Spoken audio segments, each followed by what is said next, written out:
आस्था के धाम युग प्रधान मां तपस्वी आचार्य श्री महाश्रमण जी के पावन चरणों में कोटि कोटि वंदन। श्रद्धेय मुनिश्री के पावन चरणों में भावभरा वंदन। उपस्थित समस्त श्रावक श्राविका गण, कहा गया है 4 बातें याद रखनी चाहिए। उनमें सबसे पहली बात है धन भोगों की खान है। दुनिया में धन का बहुत बड़ा महत्व है। अक्सर ये कहते हुए सुना जाता है कि धन है तो सब कुछ है, धन नहीं है तो कुछ भी नहीं है। परंतु अध्यात्म की दृष्टि से विचार करते हैं तो धन आजीविका का साधन हो सकता है, जीवन निर्वाह का साधन हो सकता है, परंतु धन सुरक्षा नहीं दे सकता।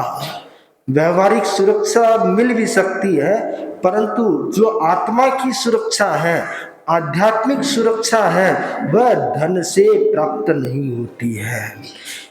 आचार्य भिक्षु ने कहा धन से धर्म नहीं होता।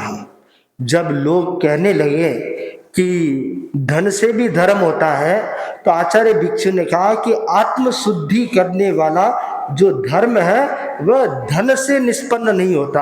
अगर धन से धर्म निष्पन्न होता तो जो लोग धन वाले हैं, पैसे वाले, वही धर्म कर पाते। गरीब आदमी का तो नंबर ही नहीं आएगा, पुण्य श्रावक का तो नंबर ही नहीं आएगा। धर्म तो सिर्फ राजा श्रेणी जैसे लोग ही कर पाएंगे। आचार्य भिक्षु ने कहा ऐसा नहीं। प्रभु महावीर की वाणी में, उनके संदेशों में कहा गया है कि त्याग धर्म है, धन से धर्म नहीं होता, हृदय परिवर्तन से धर्म होता है। जहां पर हृदय परिवर्तन होता है, त्याग की भावना जागृत होती है, वहां धर्म की आराधना होती है। और धर्म करने का अधिकार सबको है। ऐसा नहीं है कि कोई गरीब है उसको नहीं है। गरीब अमीर छोटा बड़ा सबको धर्म करने का अधिकार है। त्याग करने के जिसके पास क्षमता है वो धर्म कर सकता है, धर्म की आराधना कर सकता है, धर्म में प्रवेश कर सकता है। तो धन को भोगों की खान कहा गया है। जैसे जैसे व्यक्ति के पास धन की वृद्धि होती है वैसे वैसे उसके पास भौतिक संसाधन भी बढ़ते चले जाते हैं। थोड़ा सा धन होता है वो सीमित जगह में रहता है, सीमित वस्तुओं का उपयोग करता है, हर कार्य करने से पहले सोचता है कि अपनी क्षमता इतनी है। पर जैसे जैसे धन बढ़ता है उसकी लालसा असीमित हो जाती है। छोटा घर नहीं, बड़ा घर चाहिए, बड़ी फैसिलिटी चाहिए, बड़ी कार चाहिए, हर चीज में वही भोग की सामग्री बढ़ती चली जाती है। तो धन को भोगों की खान कहा गया। अर्थ जो है अनर्थ का मूल कहा गया, अनर्थ का मूल करने वाला है। तो इसलिए कहा गया है कि ये बात हमेशा याद रखे। जो याद रखता है वो उसमें डूबता नहीं है, लिप्त नहीं होता है। बूढ़ा आदमी था, सेठ था, धनवान था, घर में चोर घुस आए। चोरों ने कहा सेठ जी तिजोरी की चाबी दे दीजिए। सेठ जी बोला कि बड़ी मुश्किल से धन कमाया, इकट्ठा किया, इतने वर्ष लगे हैं और तुम्हारे को 1 मिनट में तिजोरी की चाबी दे दूं, संभव नहीं है। चोरों ने कहा कि सेठ जी आपके पास 2 चीजें हैं, आपको चुनाव करना है कि आपको क्या रखना है। आपके पास धन है और आपके प्राण हैं। आपको प्राण चाहिए या धन चाहिए? अगर प्राण चाहिए तो तिजोरी की चाबी दे दीजिए और धन चाहिए तो फिर हम तैयार हैं। सेठ जी ने कहा प्राण जाए तो जाए पर धन नहीं जाना चाहिए।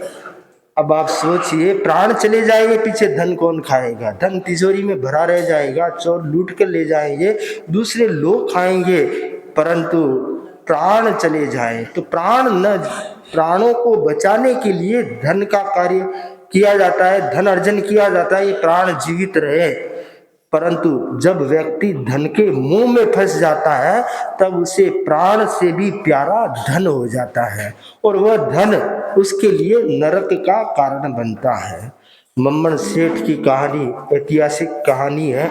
वो जानते हैं हम, मम्मन सेठ बरसात में जंगल में से लकड़ियां चुन रहा था। मैं अंधारी रात में लकड़ियां बीन रहा था, तो जब बिजली चमकी तो रानी ने देखा, रानी ने झरोके से देखा, अपने राज्य में इतना कौन दुखियारा है जो ऐसी मैं अंधारी रात में लकड़ियां बीन रहा है जंगल में। तो महाराज ने कहा भी ये तो सोचनीय बात है। दूसरे दिन पता किया तो पता चला तो मम्मन सेठ है। तो बुलाया गया उसे कि भाई तुम्हारे को क्या चाहिए। वो बोला महाराज आपकी दया से सब कुछ है, मेरे पास एक ही बेल है, उसकी जोड़ी का दूसरा बेल चाहिए, उसके लिए मैं दिन रात काम करता हूं। तो महाराज ने कहा भाई तुम्हारा बेल कैसा है? हमारी अश्वशाला, हमारी गजशाला, अश्वशाला, बैलशाला, गौशाला सब है यहाँ पर। तुम बैलशाला में जाओ और देख लो, जो तुम्हारे को बेल चाहिए वो ले जाओ, तुम्हारे को बख्शिश करता हूं। तो आदमी लोग लेके गए उसको, घूम घूम के चारों ओर देख लिया पर कोई भी बैल पसंद नहीं आया। अब राजा की बैलशाला का बैल भी पसंद नहीं आया तो फिर कौन सा बैल पसंद आएगा। तो वापिस आके बता दिया कि महाराज आपके बैल तो इनको पसंद नहीं आया। महाराज ने पूछा भी तुम्हारा ऐसा कौन सा बैल, तुम्हारा बैल दिखा दे, उस जोड़ी का हम दूसरा ढूंढ दें। तो मम्मन सेठ बोला कि महाराज मेरा बैल यहाँ नहीं आ सकता, मेरा बैल देखना है तो आपको मेरे घर आना होगा। राजा को जिज्ञासा थी ऐसा कैसे कौन सा बैल है। राजा उसके घर गए और घर में भी कहा, तल घर में बैल रखा हुआ था। तो तल घर में गए, जैसे ही तल घर में प्रवेश किया और पूरा तल घर जगमगा रहा था। राजा को भी आश्चर्य हुआ, बैल के नजदीक जाकर देखा तो हीरों से रत्नों से जड़ा हुआ बैल है और इसकी जोड़ी का हीरो रत्नों से जड़ा हुआ दूसरा बैल चाहिए। तो महाराज ने कहा भाई ऐसा बैल तो मेरे राज्य में भी नहीं है। राजा श्रेणिक ने वापिस आकर रानी को कहा कि इस मम्मन सेठ के पास इतना धन है जितना अपने राजकोष में नहीं है, फिर भी वह एक धन की तृष्णा, बैल बनाने की तृष्णा, उसके कारण वह दिन रात न कुछ खाता है न पीता है, फटे हुए कपड़े पहनता है, दिन रात इकट्ठा करने में, संचय करने में लगा हुआ। और उसी एक संचय करने की मनोवृत्ति के कारण वह मम्मन सेठ मरकर नरक को प्राप्त होता, दुर्गति को प्राप्त होता है। तो धन को अनर्थ की खान कहा गया। धन जीवनचर्या में सहायक गृहस्थ के हो सकता है परंतु उसमें डूबे नहीं, आसक्त नहीं बने हैं, क्योंकि एक दिन सब कुछ छोड़ के जाना। कोई कितना भी बड़ा व्यक्ति क्यों न हो, हजारों करोड़ का मालिक क्यों न हो, मरते समय एक सुई भी साथ चलने वाली नहीं है, सब कुछ ही रह जाना है। तो फिर क्यों नहीं हम धन में, आसक्ति में डूबे नहीं है। अनासक्त भावना का विकास करें और भौतिक सामग्री बढ़ाने की बजाय संयम का विकास करें कि संयम की साधना जहां होगी वहां पर व्यक्ति सुख शांति को प्राप्त होगा। दूसरी बात बताई, तन रोगों की खान है। हमेशा याद रखें, आदमी सोचता है कि मैं जैसे जवानी में स्वस्थ था वैसे ही 100 वर्ष तक स्वस्थ रहूंगा, ये बहुत बड़ी भ्रांति है। कल जैसा था आज वैसा नहीं है। हर दिन शरीर क्षीण हो रहा है, शरीर के पुद्गल क्षीण हो रहे हैं, कमजोर पड़ रहे हैं। तो मानकर चले तन रोगों की खान है। कितना ही सुंदर और कितना ही सुव्यवस्थित सुगठित क्यों न हो, इस शरीर में कब रोग उत्पन्न हो जाए पता नहीं चलता। बहुत बार हम सुनते हैं, लोग बोलते हैं महाराज डॉक्टर को चेकअप कराने गए और डॉक्टर ने बता दिया कैंसर है, डॉक्टर ने बता दिया ये लीवर में प्रॉब्लम है, ये प्रॉब्लम है। तो शरीर के भीतर क्या व्याधि उत्पन्न होती है किस समय कुछ कहा नहीं जा सकता। इसलिए तन को रोगों की खान कहा गया है। जब ये पता है कि रोग की खान है तो जब तक हम स्वस्थ हैं, समर्थ हैं, तब तक धर्म का आचरण करें, जीवन में धर्म अपनाएं, ज्ञान दर्शन चारित्र और तप की आराधना करें। क्योंकि जब शरीर असमर्थ हो जाएगा फिर तो कुछ कर नहीं पाएंगे, गेड़िया का सहारा लेना पड़ेगा, दूसरों का सहारा लेना पड़ेगा। जब तक स्वयं समर्थ है तब तक धर्म का आचरण करें। तीसरी बात याद रखने की कही गई है, ज्ञान सुख की खान है। सुख की खान क्या है? ज्ञान सुख की खान। अज्ञान जो है वह दुख की खान है। ज्ञान सुख की, जितना जितना ज्ञान प्राप्त होगा व्यक्ति उतना ही सुख और आनंद की अनुभूति करेगा, और जितना जितना अज्ञान है व्यक्ति उतना ही दुख को प्राप्त होगा। तो ज्ञान प्राप्त करें। कौन सा ज्ञान प्राप्त करें? आप कहेंगे हम तो जीवन के 10 साल 15 साल इस स्कूली शिक्षा में लगा देते हैं, विद्यालय शिक्षा में लगा देते हैं, वह ज्ञान जीवन निर्वाह में काम आ सकता है, परंतु आत्म कल्याण के लिए वही ज्ञान काम आता है जो वीतराग ने कहा है, जो तीर्थंकरों ने कहा है, जो केवड़ियों ने कहा है। वह ज्ञान हमारी आत्म चेतना को जगाने वाला होता है, संसार को घटाने वाला होता है और दुख से मुक्ति दिलाने वाला होता है। तो ज्ञान को सुखों की खान कहा गया है। चौथी जो बात याद रखने की है वह अज्ञान दुख की खान है। कहा गया अज्ञानम खलु कष्टम। दुनिया में सबसे बड़ा कष्ट क्या है? अज्ञान का सबसे बड़ा कष्ट नहीं जानना। तो हम जितना जान पाए प्रयास करें, हमारा सामर्थ्य है, क्योंकि तिर्यंश के जीव उतना नहीं जान पाते। गाय बैल पशु सांप जितने भी तिर्यंश है उनके भीतर वो जिजीविषा जानने की इच्छा नहीं होती, उतना जिज्ञासा नहीं होती है कि ज्ञान प्राप्त हो। हम मनुष्य सौभाग्यशाली है कि हमें शक्तिशाली ब्रेन मिला है, शक्तिशाली शरीर मिला है, तो हम इस शरीर और ब्रेन के माध्यम से ज्ञान को प्राप्त करने का प्रयास करें, अज्ञान को दूर करने का प्रयास करें। लोग कहते हैं भाई थोड़ा स्वाध्याय किया करो, थोड़ा सीखो, तुम्हारा टाइम नहीं मिलता है। अरे टाइम 24 घंटे में से 10 मिनट 15 मिनट आधा घंटा नहीं निकाल सकते? अगर 15 मिनट आधा घंटा भी स्वयं के लिए ज्ञान प्राप्ति के लिए नहीं निकाल सकते तो आपके 24 घंटा व्यर्थ गए। इस शरीर की चर्या में कमाते किसके लिए? शरीर को पोषण देने के लिए, परिवार को पोषण देने के लिए, अपनी इज्जत प्रतिष्ठा के लिए। दूसरे कार्य किसके लिए करते हैं? इस शरीर देह के लिए करते हैं। अपनी आत्मा के लिए क्या करते हैं? तो ज्ञान है वो अपनी आत्मा के लिए। कहते हैं शरीर छूट जाता है पर ज्ञान व्यक्ति के साथ में जाता है, आत्मा के साथ में, पर भव में ज्ञान साथ में जाता है। तो ज्ञान प्राप्त करें, वीतराग वाणी का ज्ञान प्राप्त करें, और मोक्ष मार्ग सम्यक ज्ञान, सम्यक दर्शन और सम्यक चारित्र, ये 3 रत्न है। इन 3 रत्नों को समझने का प्रयत्न करें तो हमारा ये मनुष्य जीवन सार्थक और सफल हो सकता है। तो 4 बातें याद रखने की है। पहली बात है धन भोगों की खान है, तन रोगों की खान है, ज्ञान सुख की खान है और अज्ञान दुख की खान है। इन 4 बातों को दिमाग में रखेंगे तो अनर्थ से बच पाएंगे और जीवन को सुख शांति पूर्वक यापन कर पाएंगे। इन्हीं मंगल भावनाओं के साथ ओम आराम। भगवान महावीर स्वामी के श्री चरणों में कोटि से वंदन। युग प्रधान आचार्य श्री महासमुद्री के श्री चरणों में कोटि से वंदन। मुनिवृंद, उपस्थित धर्म प्रेमी भाई बहनों, दैनिक प्रवचन के अंतर्गत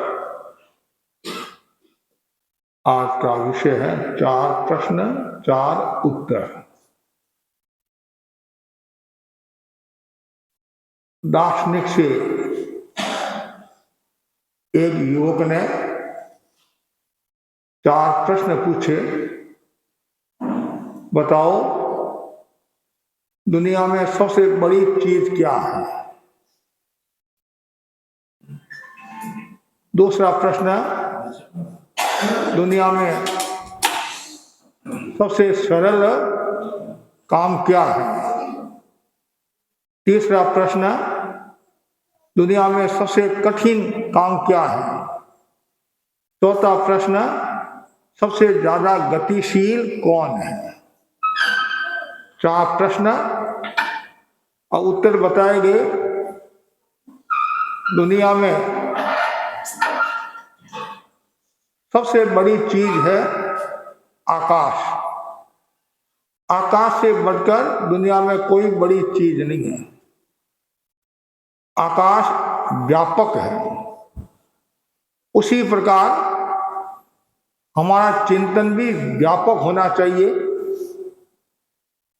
चिंतन में उदारता होनी चाहिए, विशालता होनी चाहिए, गंभीरता होनी चाहिए, संकीर्णता नहीं होनी चाहिए।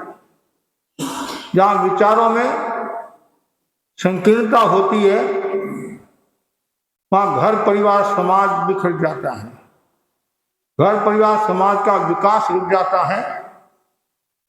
जितना चिंतन व्यापक होगा उतना ही व्यक्ति का मूल्य बढ़ेगा। आचार्य श्री महाप्रज्ञ जी का जन्म खुले आकाश में हुआ, इसलिए उनका चिंतन भी खुले आकाश की तरह व्यापक था। जितना ज्यादा चिंतन आपका व्यापक होगा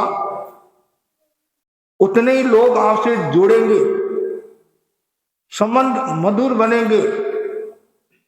और चिंतन में संकीर्णता आ गई, ठारी मारी आ गई तो विकास रुक जाएगा और संबंधों में भी कटुता आएगी। इसलिए आकाश की तरह सब व्यापक बने और सब महत्वपूर्ण बने। दूसरा जो बताया गया है, सबसे सरल काम क्या है? दूसरों की आलोचना करना या बिना मांगे सलाह देना। पूछे नहीं तासे नहीं हूं लाडारी बुआ।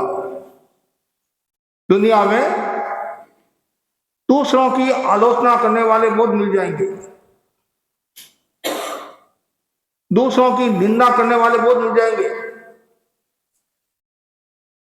ज्ञानी जन कहते हैं दूसरों की आलोचना से बचने की कोशिश करो।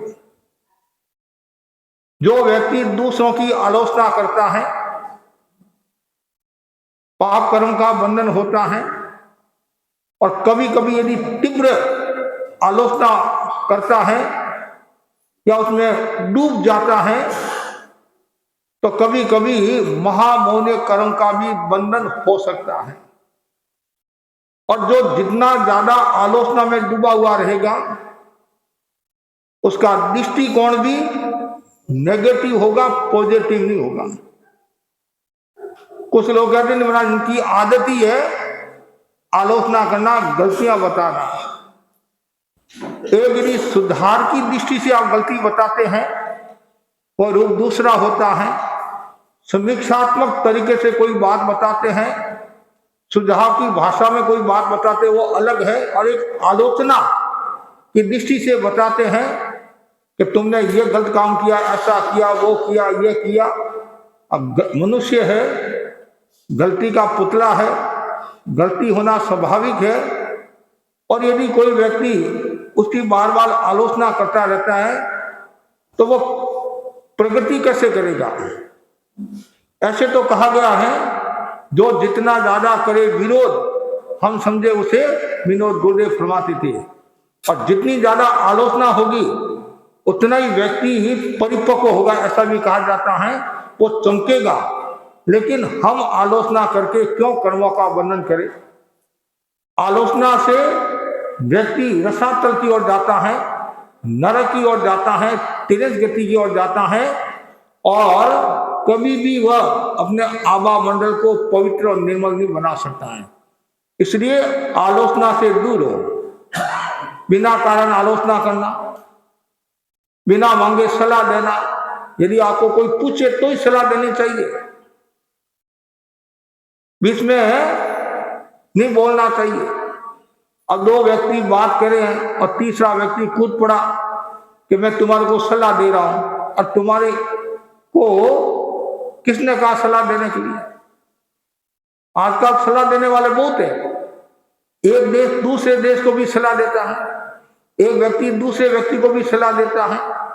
और सलाह तो सब देते हैं, उसके काम आने वाले कितने हैं?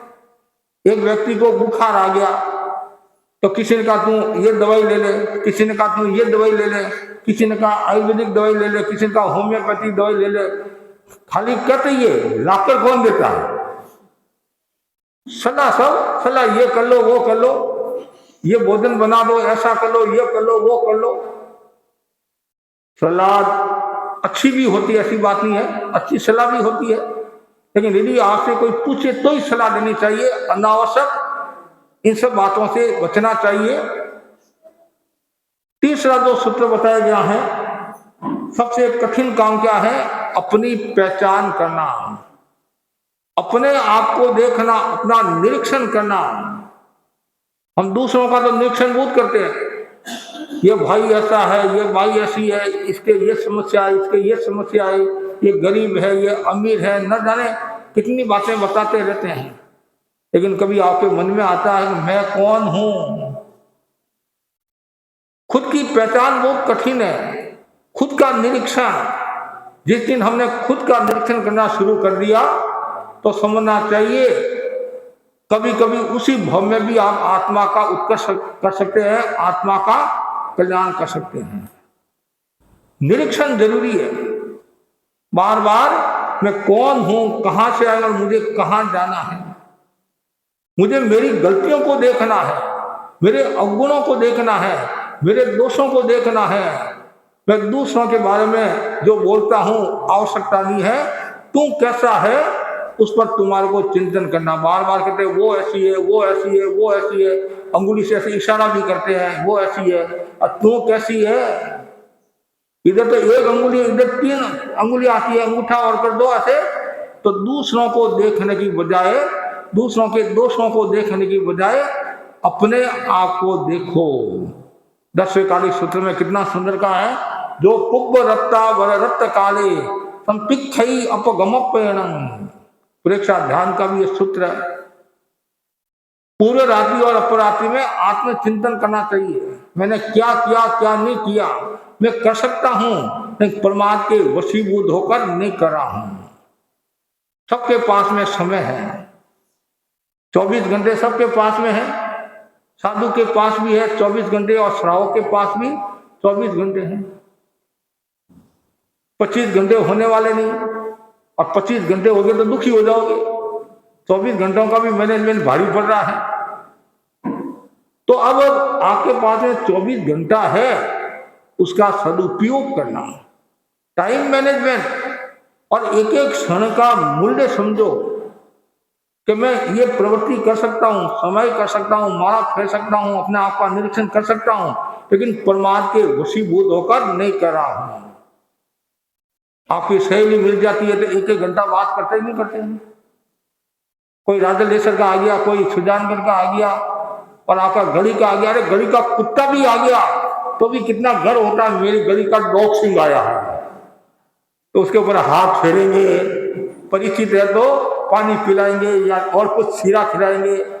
तो इतना दूसरों पर करते हैं, दूसरा आता है इतने खुश है। तो अपने आप का भी निरीक्षण करो। मुझे परमात्मा में समय नहीं गंवाना है। मैंने बहुत परमात्मा में समय गंवाया है, बहुत मैंने गलतियां की है, बहुत मैंने आलोचना की है, और समय आ गया है अपने आप का निरीक्षण करने का। दूसरों को सुधारने की बजाय अपने आप को सुधार लो, निहाल हो जाओगे आप।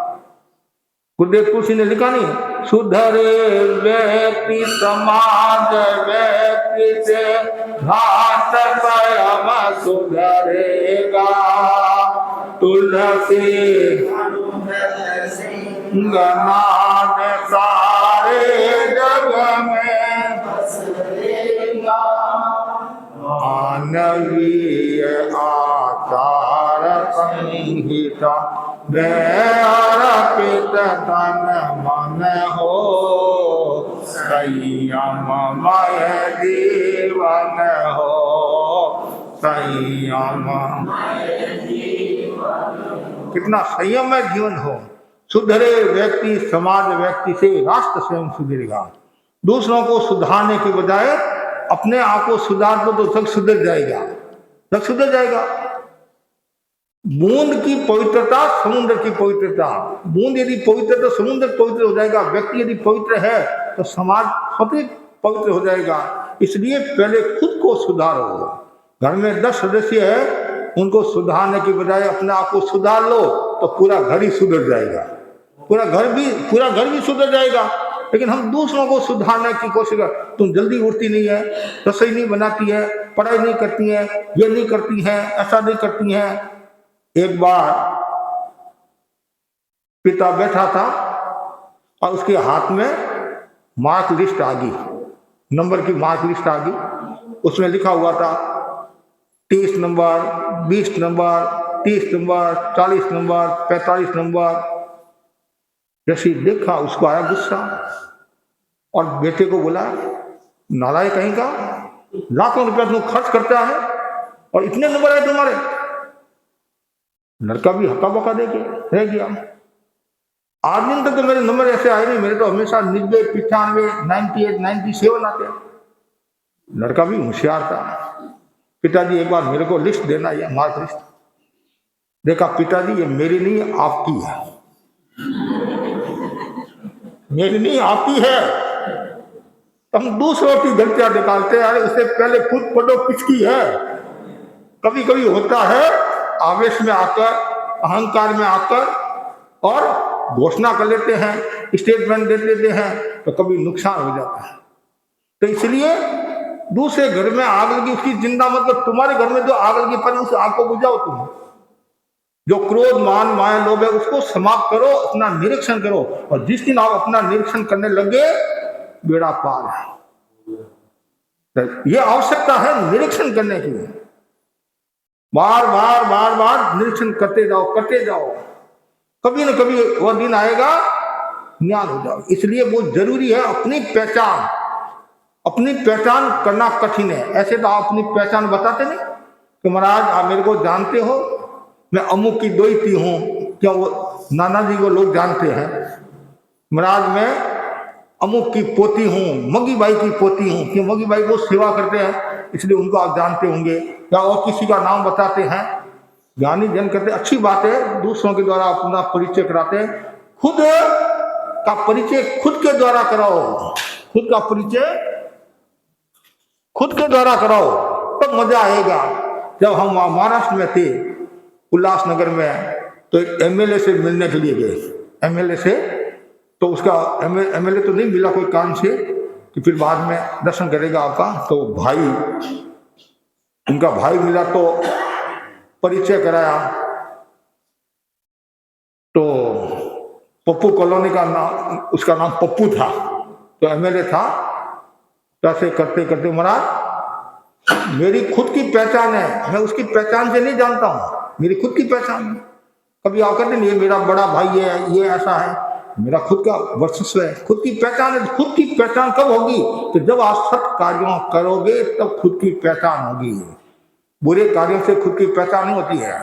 ऐसे बुरे कार्यों से लोग आपको जानने तो लग जाएंगे, अच्छे व्यक्ति को भी जानते हैं, बुरे व्यक्ति को जानते हैं, लेकिन सत कार्य करोगे तो सब आपकी पहचान होगी। आज भी जैसे देश में सुनते हैं, लोगों के बारे में सुनते हैं कि महाराज वो ऐसा वो ऐसा, वो कहते नहीं इनका कितनी पहचान अच्छी है, ये ऐसा है, तो वो अच्छा कार्य करा है। वो एक व्यवहार में पहचान है, लेकिन निश्चय की पहचान आत्मनिरीक्षण। किसकी तरह आत्मनिरीक्षण करना चाहिए?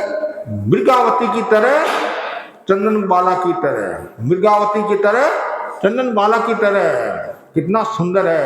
जब भगवान महावीर कहाँ पधारते हैं? कौशाम्बी नगरी में पधारते हैं। कौशाम्बी नगरी में पधारते हैं, वहाँ सूरज और चंद्रमा मूल रूप में वहाँ दर्शन करने के लिए आते हैं। दर्शन करने के लिए आते हैं। अब सूरज और चंद्रमा यदि आ जाए तब तो फिर बात ही दूसरी होती है। और ये नहीं होने वाली बात हुई। इस अवसरपणी काल में 10 अक्षरे हुए। कितने अक्षरे हुए हैं? 10 है। उनमें से 5 अक्षरे भगवान महावीर से संबंध रखने वाले हैं, और उनमें एक अक्षरा सूरज और चंद्रमा का आना है। ऐसे आते नहीं है। और इस अवसरपणी काल का नाम क्या है? हुंडा अवसरपणी काल। क्या नाम है? हुंडा। ये असंख्यात अवसरपणी काल के बाद में ये आती हैं। और इस अवसरपणी काल में जो नहीं होने वाली घटनाएं होती हैं, सामान्यतः ऐसा होता नहीं है, लेकिन नहीं होने वाली घटनाएं होती है। तो सूरज और चंद्रमा का मूल रूप में आना हुआ, और सब लोग आए, साधु संत आए, चर्चा, और ऐसे करते करते प्राय सब चले गए, और मृगावती जी वहीं रह गए। कभी कभी क्या होता है, चर्चा में इतने तल्लीन हो जाते हैं तो भूख भी नहीं लगती है, और समय भी ध्यान नहीं आता है। और फिर प्रकाश होता है तो अंधेरा भी हो जाता है, तो भी पता नहीं चलता है। आजकल तो कृत्रिम प्रकाश भी खूब हो गया, तो इसलिए कभी कभी पता ही नहीं चलता है भाई सूर्यास्त हुआ कि नहीं हुआ। तो वैसे ही क्या, जैसे सूरज और चंद्रमा गए अंधेरा हो गया। अंधेरा होते ही मृगावती जी ने सोचा ये तो गलत हो गया, संतों के ठिकाने में अकेला रहना कड़कता नहीं है। और वहां तत्काल रवाना हुई, सत्या के ठिकाना आई। चंद्रमाला जी विराजमान थे, प्रतिक्रमण हुआ। प्रतिक्रमण होने के बाद में चंद्रमाला जी ने उनको उपालम दिया, डांट लगाई, अनुशासन किया। जबकि मासी भांजी थी, लेकिन प्रशासन के क्षेत्र में, धर्म के क्षेत्र में ये नहीं चलता, तो गलती है। और थोड़ा उपालम दिया। मृगावती जी ने भी सोचा मेरी बड़ी गलती हुई, संतों के ठिकाने मुझे ध्यान ही नहीं रहा। और चंद्रमाला जी तो पौड़ा गए, और मृगावती जी आत्मनिरीक्षण कर रहे हैं, अपनी गलती को देख रहे हैं, अपने अवगुणों को देख रहे हैं। मेरे जोग से चंद्रमाला जी को कितनी तकलीफ हुई, उनको कहना पड़ा, मेरे जोग से उनको कितनी तकलीफ हुई। और चंद्रमाला जी पौड़ा गए। और चिंतन करते आपको आश्चर्य होगा, घाती कर्मों को क्षीण किया और केवल ज्ञान हो गया। क्या हो गया? केवल ज्ञान हो गया। अब केवल ज्ञान हुआ, और चंद्रमाला जी तो पौड़ा हुए थे, अंधेरा था तो क्या हुआ, सांप आ गया। और वो सोए हुए थे तो हाथ ऐसे नीचे था, सांप हाथी और आ रहा था। तो मृगावती जी ने सोचा व्यवहार के नाते, मोह के नाते नहीं, व्यवहार के नाते कहीं काट नहीं ले, दस नहीं ले। तत्काल हाथ को ऊंचा किया, और तत्काल चंद्रमाला जी की नींद जगी। और चंद्रमाला जी का कौन कि मैं, हाथ ऊंचा क्यों किया कि सांप की जाति। उनको तो केवल ज्ञान हो गया, मतलब ज्ञान हो गया था। कि आपको कैसे पता चला? कोई ज्ञान हुआ, आपकी कृपा। कौन सा ज्ञान हुआ? अवधि ज्ञान, आपकी कृपा। मन प्रिय ज्ञान, आपकी कृपा। केवल ज्ञान, आपकी कृपा। अप्रतिपाती ज्ञान, केवल ज्ञान हुआ। जैसे ये कहा, तत्काल चंद्रमाला जी विराजे। और चंद्रमाला जी ने पश्चाताप किया, अरे एक छोटी सी बात के लिए मैंने बड़ी साध्वी को इतना कड़ा उपालम दे दिया। उन्होंने भी अपने दोषों को देखा, अपने अवगुणों को देखा, अपना निरीक्षण करने लगे। परिणाम भी आया, उन्होंने भी घाती कर्म को क्षीण किया और केवल ज्ञान को प्राप्त कर लिया। आप कहेंगे केवल ज्ञान इतना सस्ता था? केवल ज्ञान सस्ता नहीं था, वो आत्माएं हलुकर्मी थी, वो आत्माएं अपना निरीक्षण करने वाली थी, जिसके कारण उन्होंने बहुत बड़ी उपलब्धि को प्राप्त कर दिया और बहुत बड़ी संपदा को प्राप्त कर दिया। इसलिए व्यक्ति को हमेशा अपना निरीक्षण करना चाहिए, और जो अपना निरीक्षण करता है वही व्यक्ति आत्मा का उत्थान कर सकता है। और अपनी पहचान बनाना है तो खुद का निरीक्षण करो। पहचान बहुत कठिन है, लेकिन साधना के द्वारा अपनी पहचान बनाई जा सकती है। चौथा जो सूत्र बताया गया है, सबसे गतिशील क्या है? विचार। सबसे गतिशील क्या है? विचार है। ये भी गतिशील है। विचार मन करना नहीं। विद्युत 1 सेकंड में इतना मील, प्रकाश 1 सेकंड में इतना मील, और मन तो और ज्यादा है। तो विचारशील क्या है? गतिशील क्या है? हमारे विचार है। और विचार न जाने घूमते रहते हैं, मन में विचार आया, अब यहाँ बैठे हो, विचार और कहीं है, मन और कहीं भटक रहा है। कब तो व्याख्यान पूरा होए, कब मैं बड़ा बाजार जाऊं, न्यू टाउन जाऊं, कब मैं बेहाला जाऊं, कब मैं व्योम में जाऊं, कब मैं सब्जी लेकर आऊं, कब महाराज पूरा व्याख्यान करे, जल्दी जाऊं, गोश्री बनाऊं, रसोई बनाऊं और भावना भाऊं। कभी कभी ऐसा होता है, बार बार घड़ी देखते रहते आप, कब व्याख्यान पूरा होगा। कुछ महीने ज्यादा होशियार होती है तो व्याख्यान छोड़कर ही चली जाती है। तो क्यों जा रही है?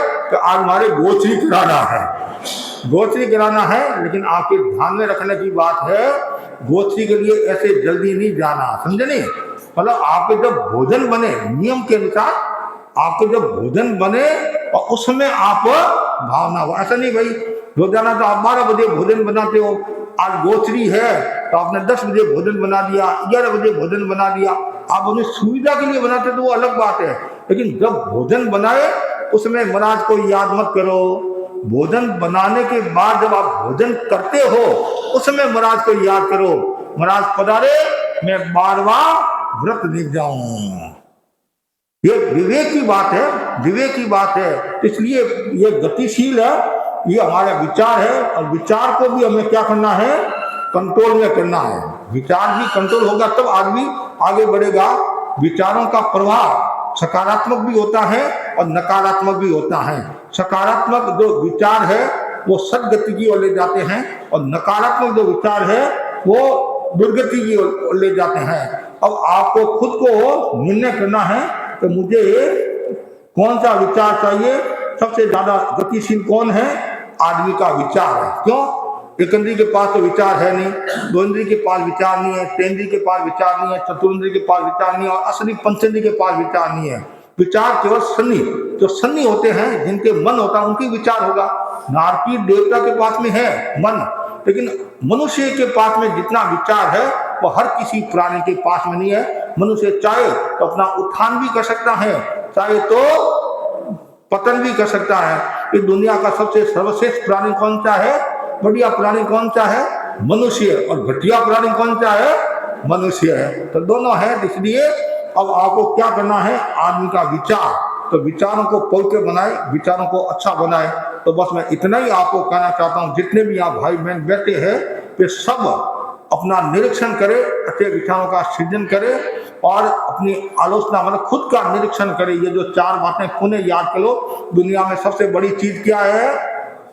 दुनिया में आकाश। दूसरा है क्या है? दूसरा सबसे सरल काम क्या है? दूसरों की आलोचना करना, बिना मांगे सलाह देना। तीसरा क्या है? सबसे कठिन काम क्या है? अपनी पहचान। चौथा है सबसे ज्यादा गतिशील कौन है? आदमी का विचार। अब आप देख लो आप में क्या अच्छाई है और क्या बुराई है, क्या अवगुण है, क्या सद्गुण है। और सद्गुणों का विकास करो, अच्छे विचारों का विकास करो, और अपनी पहचान खुद करो। और जो व्यक्ति अपना निरीक्षण करता है वही व्यक्ति आत्मा का कल्याण कर सकता है। इसी आशा के साथ ओम अरहम।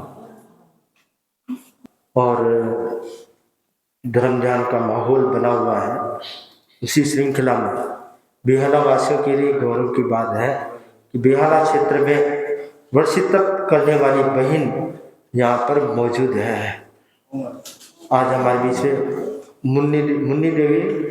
मीना देवी पटावरी जिनकी वर्षित तप की साधना चल रही है, और सभा ने निर्णय किया है कि हम उनकी तप अनुमोदना करें। तो तप अनुमोदना करने से हो सकता है किसी और का भाव जागृत हो जाए, और वर्षित तप शुरू करने का दिन सामने आ रहा है और शुरू कर दे। तो मैं सर्वप्रथम आमंत्रित करूंगा तेरापन महिला मंडल की बहनों को तप अनुमोदना में गीत के संगान के लिए। वंदन। परम श्रद्धेय आचार्य श्री महाश्रमण जी के चरणों में भाव भरा वंदन। मीना आंटी के तप की बहुत बहुत अनुमोदना करते हुए हम एक गीतिका की प्रस्तुति कर रहे हैं। त्याग समर्पण और संयमता, त्याग समर्पण और संयमता तप हमको सिखलाता है। त्याग समर्पण और संयमता तप हमको सिखलाता है। 13 मास की है जो साधना वर्षी तप कहलाता है। 13 मास की जय जय जिन शासनम, जय हो तपस्वी जय जय जिन शासनम। अपने मन में धीर धरे जो, अपने मन में धीर धरे जो, वो ही तप कर पाता है। अपने मन में धीर धरे जो, वो ही तप कर पाता है। 13 मास की है जो साधना वर्षी तप कहलाता है। जय हो तपस्वी जय जय जिन शासनम, जय हो तपस्वी जय जय जिन शासनम। तप भाव जगे मन में तो भाग्य संवर जाए, तन हो जाए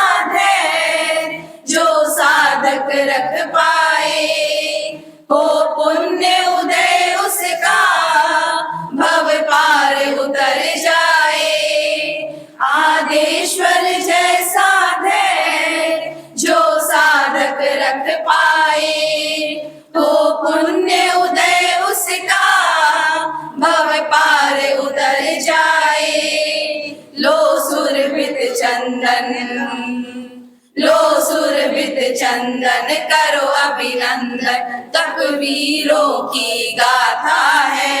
सुरभित चंदन करो अभिनंदन, तपवीरों की गाथा है। 13 मास की है जो साधना, वर्षी तप कहलाता है। जय हो तपस्वी, जय जय जिन शासनम। जय हो तपस्वी, जय जय जिन शासनम। सभा की ओर से तपस्वी बहन के तप की अनुमोदना करें। यहाँ विराजित मुनि श्री जिनेश कुमार जी एवं साधुवन को मेरा नमन। ग्रीनफील्ड के इस प्रांगण में उपस्थित सभी भाई बहनों को मेरा सादर जय जयंती। मुनि श्री, आपने महती कृपा करके बेहला क्षेत्र को 7 दिनों की सेवा लाभ का मौका दिया, इसके लिए हम सभी बेहलावासी बहुत आभारी हैं। इसी क्रम में आज हम तपस्विनी बहन श्रीमती मीना पटावरी के वर्षित तप की तपस्या का अनुमोदना के लिए मुनि श्री के सानिध्य में उपस्थित हुए हैं। तप की महिमा अपरंपार है। यह तो मुनि श्री के प्रवचन में हम रोज सुनते हैं, लेकिन तपस्या करने वाले बहुत कम होते हैं। उनमें से एक है श्री शांतिलाल जी पटावरी की धर्मपत्नी श्रीमती मीना पटावरी, जो ग्रीनफील्ड की निवासी है।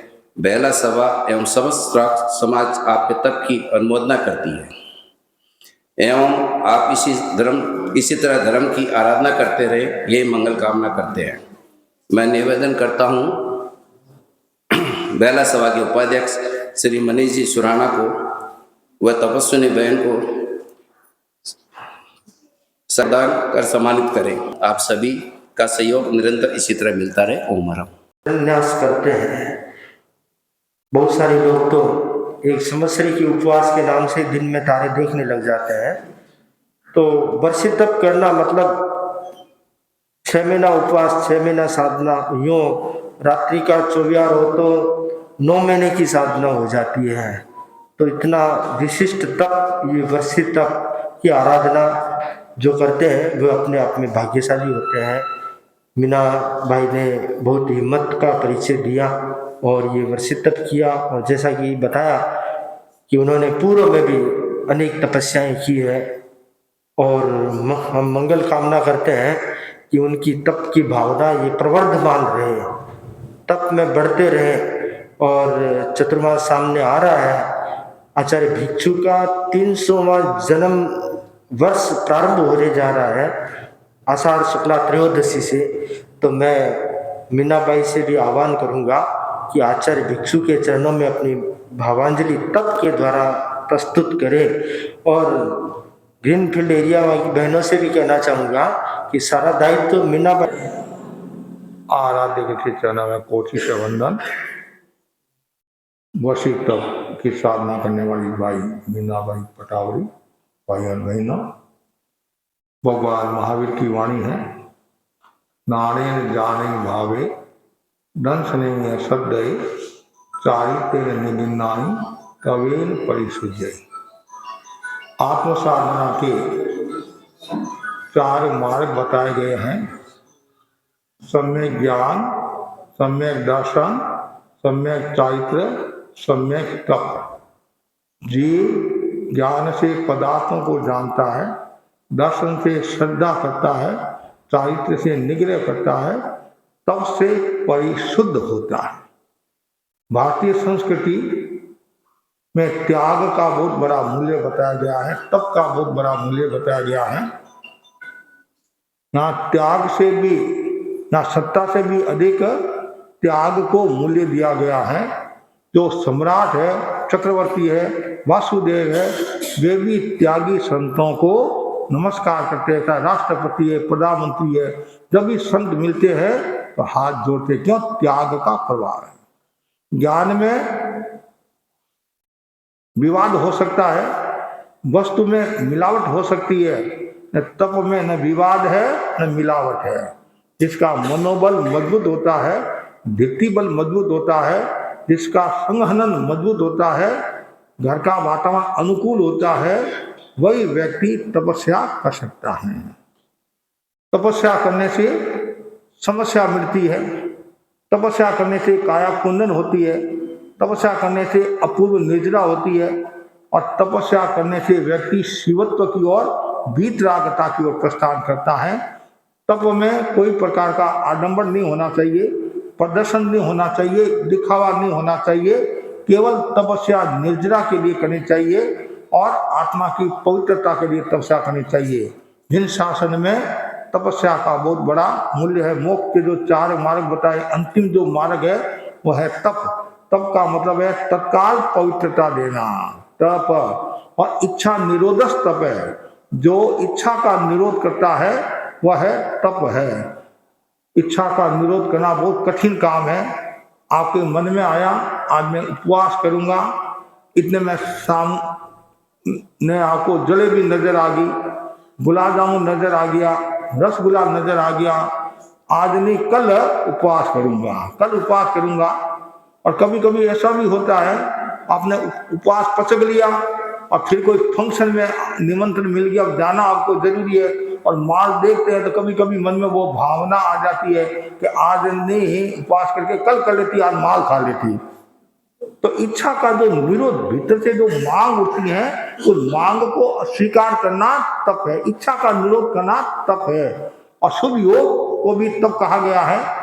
इसलिए हमेशा भीतर में ये भावना रहे कि मैं निरंतर तप में लीन रहूं। वे जीव भाग्यशाली है जो तपस्या करते हैं, जिनके अंतराय कर्म का शोषण होता है। कोई व्यक्ति तपस्या कर सकता है। उपवास करना भी कठिन काम होता है, नौकाशी करना भी कठिन काम होता है। जो वशी तो करते हैं तो वो बहुत ऊंची साधना है, बहुत बड़ी बात है। और भगवान विष्णु ने 13 महीना 10 दिन की तपस्या, उन्होंने तपस्या की नहीं, उनकी तपस्या हो गई, उनकी तपस्या हो गई। अब सब 13 महीना 10 दिन की तपस्या कर नहीं सकते हैं, तो उनकी स्मृति में क्या करते हैं, एक दिन छोड़ एक दिन उपवास, एक दिन पाना एक दिन उपवास, ऐसे लगातार। कोई लगातार 2 वर्ष करते हैं और वर्षित तो करते हैं, कोई फिर बाद में करते हैं, कोई एक करता है, कोई और कई ऐसे ऐसे हैं तो वर्षों से एकांत वर्षित की साधना करते हैं। बहन मीनाबाई ने बहुत हिम्मत की, साहस का परिचय दिया। और आज के इस अंधानुकरण युग में, भौतिकता के युग में, विलासिता के युग में, और ये त्याग करना बहुत बड़ी बात है। कहते उपभोक्ता संस्कृति है, उसमें चीज का त्याग करना बहुत बड़ा एक तरह का आश्चर्य कह सकते हैं। आश्चर्य, इतनी चीजें छोड़कर तप में लीन रहना। तो भाई ने बहुत बड़ी हिम्मत की है, और परिवार वालों ने भी इनकी तपस्या में सहयोग किया। वातावरण अनुकूल होता है तभी ये होता है। तो शांति लाल आदि सबके प्रति खूब आध्यात्मिक मंगल कामना करता हूँ। और तेरापन सभा के तत्वाधान में आज ये तब अनुमोदना का कार्यक्रम आयोजित हुआ। और सब भाई बहन, आप भी, भावना भाई, हमारा भी वह दिन आए कि हम भी कम से कम 1 वर्ष तप तो करें। जिनको वर्ष तप प्रारंभ करना है तो अभी समय आ रहा है, आ रहा नहीं? हाँ, अष्टमी, आज नवमी है जो अष्टमी, हाँ, चतुर्वेदी अष्टमी के दिन आप तपस्या प्रारंभ कर सकते हैं। हाँ, 22 मार्च नहीं, मार्च है, तो आपको करना है। तो